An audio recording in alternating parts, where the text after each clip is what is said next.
E a manchete da notícia é a seguinte: vice-presidente do Partido dos Trabalhadores, Washington Quaquá, ele quer abrir igreja evangélica ligada ao PT, isso em Maricá. Maricá fica ali na região dos Lagos, Rio de Janeiro, e quer abrir uma igreja pentecostal, viu? PT.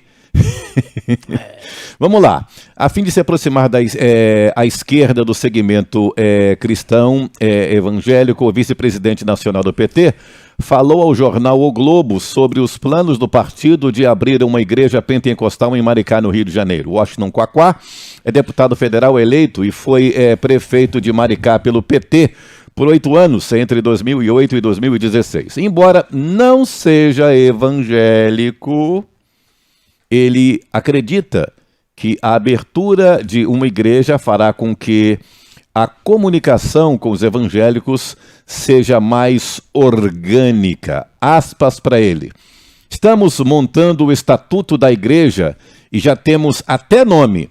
Será a Igreja Jesus Libertador. Temos que fazer essa disputa de narrativa na sociedade de maneira mais orgânica, disse o deputado federal do PT, Quaquá. Com a intenção de ter mais credibilidade com os evangélicos, ele adiantou ao jornal que a denominação que pretende criar será contra a legalização do aborto e das drogas. Olha o cheiro que está subindo aí. O nome da igreja é inspirado em um movimento já existente no PT do Rio de Janeiro para engajar filiados evangélicos do partido. Materiais do Jesus Libertador já vêm sendo distribuídos em agendas do PT pelo Estado, projetando até o que seriam ações de um futuro governo petista em parceria com as denominações. Ainda aspas para ele: estamos incomodados com a mentira disseminada no nosso meio evangélico de que o nosso presidente Lula iria fechar igrejas ou que o PT é o partido do diabo. Não, não é do diabo não, é do capeta. O presidente Lula vai convocar todas as igrejas a participar de um imenso mutirão de combate à fome e de promoção de melhoria de vida do povo mais pobre, diz um folheto do movimento Jesus Libertador. Só para lembrar, evangélicos já são maioria no Brasil. Será que ele está de olho na maioria ou está de olho na alma? Pastor, isso é preocupante. As pessoas dizem que o PT é partido do diabo, dizem que não é do diabo não. Aí eu falo, não é do diabo não, é do cramunhão, é de Satanás. Onde os seus líderes, onde a torre, a cúpula da pirâmide do PT levantam bandeiras completamente antagônicas, anticristãs, antibíblica. Haja vista e só corroborando, Lula disse que se sentiu orgulhoso de estar ao lado de Daniel Ortega, que fecha a igreja, que persegue cristãos. Então, o discurso é uma coisa, a narrativa é uma coisa e a conduta é outra. O que eles querem é continuar mentindo e enganando. E a Bíblia diz, um dos nomes de Satanás é astuto. O nome de Satanás, um dos nomes o inimigo, ele é astuto. E astuto, se você procurar a etimologia da palavra astuto, é aquele que tem a habilidade para enganar. É um falsificador, é um ludibriador. Então está aí mais uma astúcia daqueles que querem enganar. E o meu Jesus, pastor Mário lembra tanto melhor do que eu, no sermão profético, no versículo 4, olha, cuidado para que ninguém vos engane. Pastor Mário. Eu quero começar a minha fala, e você abra a sua Bíblia aí, pois não, pastor. Citando o 1 João capítulo 2, versículo 20. Vamos ler até o versículo 18, né? O 18 e... Vamos ler 18 a 20, mas o que eu quero mesmo é o 20. Mas olha bem, começa pelo 18. 1 João. Capítulo 2 é epístola, né, para quem está nos acompanhando, não é evangelho, é a primeira epístola de João, capítulo 2, dos versículos 18 até o 20. Filhinhos, esta é a última hora. E como ouvistes que vem o anticristo, já muitos anticristos têm surgido, pelo que conhecemos que já é a última hora. Saíram de nosso meio, mas não eram dos nossos, pois se tivessem sido dos nossos, teriam ficado conosco. Mas isso é para que se manifeste que nenhum deles é dos nossos. Versículo 20. Mas vós tendes a unção que vem do Santo, e sabeis tudo. Tá vendo? A igreja do Senhor, ela tem a unção do Santo. Esse Santo aqui é o Espírito Santo. E o Espírito Santo nos faz saber tudo. Ou seja, o Espírito Santo não nos deixa enganar. Estamos vivendo a última hora. E nessa última hora, tudo vai acontecer. Prestem atenção, irmãos. Em Mateus capítulo 16, versículo 18, o que foi que Jesus disse? Sobre esta pedra edificarei a minha igreja.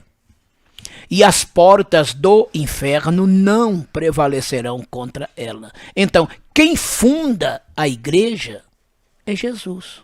Não é partido político. Seja ele qual for e de que espécie for.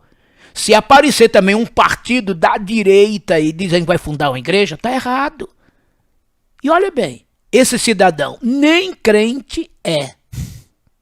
Ele pode fundar o quê de igreja? É verdade. Já começa por aí. Não é? Ou seja, você, Samuel, que não é médico, você pode fundar uma clínica médica e clinicar? De jeito nenhum. Não é? Se você não é advogado, você pode montar um escritório de advocacia e advogar? De maneira nenhuma. Não é verdade? Seremos imediatamente presos. Um cidadão desse aí, sinceramente, um pastor evangélico até pode abrir uma igreja. Pode abrir. Mas isso tem que ter parâmetros. Essa igreja tem que ser bem organizada, bem estruturada, filiada a uma devida convenção e não a um partido. E o que eu acho interessante aqui, olha bem, senhores, as incoerências.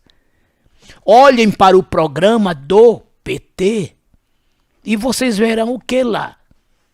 A defesa ao aborto. Inclusive, o próprio Lula falou aí sobre esse programa, né, de sanitário das mulheres, dando um nome bonito para o aborto, né? Uhum. E vai entrar num programa aí que é uma questão social. Que é uma questão social, sanitária, entendeu? Olhe bem. Então o aborto ali é declarado, a doutrinação infantil nas escolas, o apoio à ideologia de gênero, casamento homoafetivo. E agora, como é que essa igreja, que ele, entre aspas, diz que vai fundar, o partido diz uma coisa, igual ele está dizendo, e a igreja vai fazer outra, contra o aborto, etc. Então você vê que a coisa não coaduna, não converge, e sim diverge.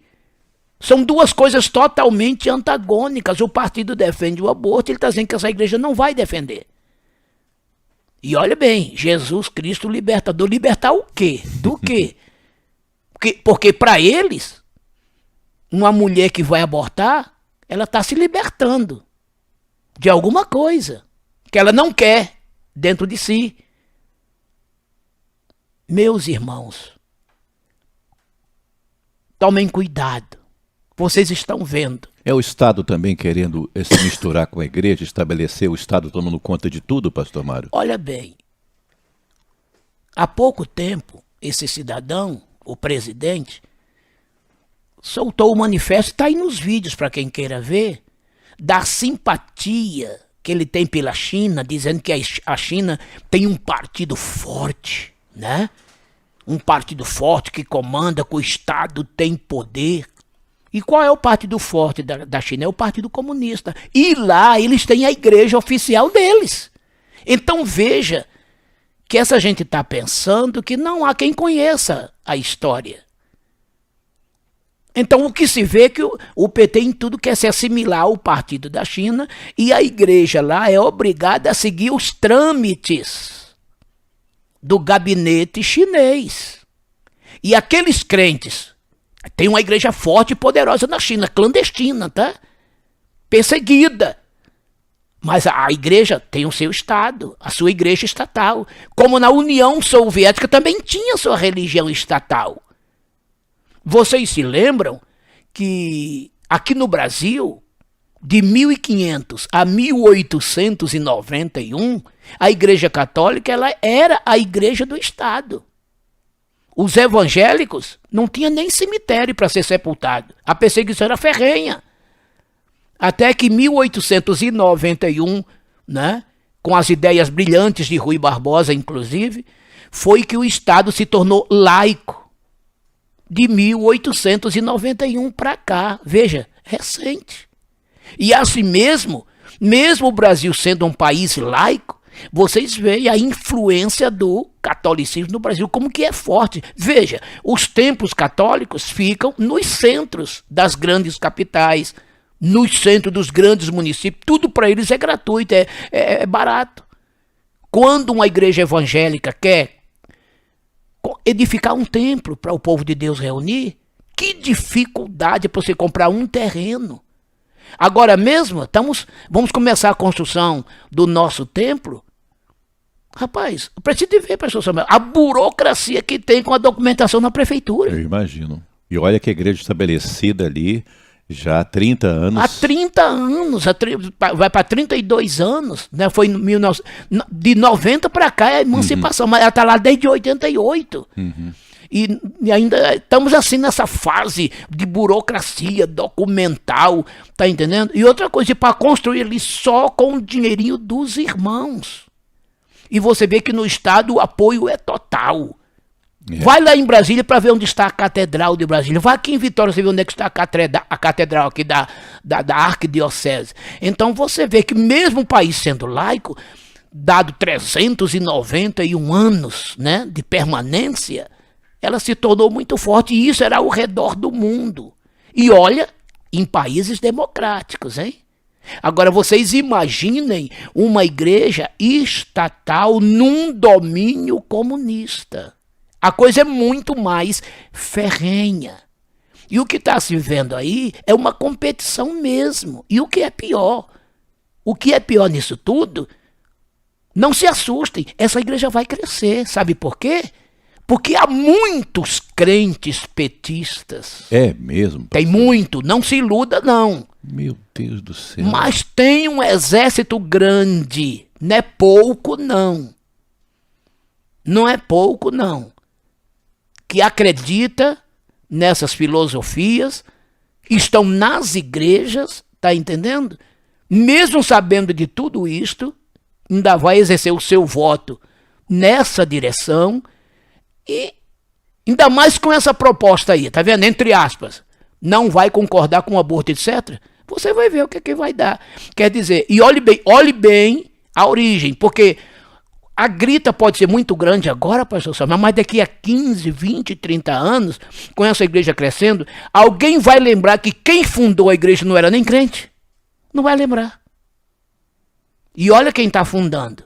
Não é crente. É um ex-prefeito. E ele está fundando na cidade onde ele foi prefeito. E você pode saber que vai ter muito dinheiro injetado aí, melhor dizendo, e vai crescer mesmo. Porque dinheiro tem muito esse partido. Né? E ali vai espalhando. Como eles dizem que a memória do povo é curta, daqui a 5, 10 anos, ninguém sabe mais quem fundou, e vai se colocar ali pastores. Você imagina a doutrina dessa igreja? A instrução. Sabe o que é que eu me lembro? Você se lembra lá de Juízes, quando Milca arrumou um sacerdote levita e colocou lá um ídolo lá e fez o sacerdócio. Não está aparecendo? Oh. É isso aí, quer dizer, e não cresceu? E olha só, cresceu tanto aquilo ali, Se você ler o capítulo 18 de Juízes, eu aconselho que o povo leia, que muita gente não sabe, que toda a tribo de Dan depois ficou tão idólatra, Samuel, tão idólatra que ficou com um ídolo. E tudo leva a crer que você pode ver que no Apocalipse a tribo de Dan não está lá na lista. Justamente foi até excluído disso aí, só vai voltar no milênio que Deus vai punir, porque essa tribo ficou tão idólatra que se apegou ao ídolo. Surgiu uma nova religião ali de uma idolatria. É uma coisa séria, até que tem que ser analisada isso aí.